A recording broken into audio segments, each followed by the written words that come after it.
இன்னைக்கு இந்த வீடியோ பதிவில் என்ன பார்க்க போறோம் அப்படின்னா முதல் பெண் ஆளுமைகளை தான் நம்ம பார்க்க போறோம். முதல் சாதனை பெண் யார் அப்படின்னு பார்ப்போம்.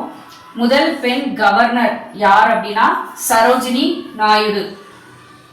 பெண் கவர்னர் சரோஜினி நாயுடு அவர்கள். பெண் சபாநாயகரா யார் இருந்தாங்க அப்படின்னா சானா தேவி. சபாநாயகர் யாரு?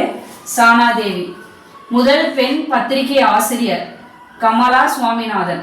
முதல் பெண் பத்திரிகை ஆசிரியர் யாரு? கமலா சுவாமிநாதன். பெண் போலீஸ் அதிகாரி, முதல் பெண் போலீஸ் அதிகாரி யாரா இருந்தாங்கன்னா கிரண் பேடி. மனித கம்ப்யூட்டர் சகுந்தலா தேவி. மனித கம்ப்யூட்டர் சகுந்தலா தேவி. முதல் பெண் எவரெஸ்ட் பெண் யார் அப்படின்னா பச்சேந்திரா பால். முதல் பெண் ஜனாதிபதி யாரு அப்படின்னு சொல்லிட்டு கமெண்ட்ல தெரிவிங்க. இப்போ ஜனாதிபதியா யார் இருக்காங்க அப்படின்னும் கமெண்ட்ல தெரிவிங்க. இந்த வீடியோ பிடிச்சிருந்தா லைக் பண்ணிட்டு உங்க நண்பர்களுக்கும் ஷேர் பண்ணி விடுங்க.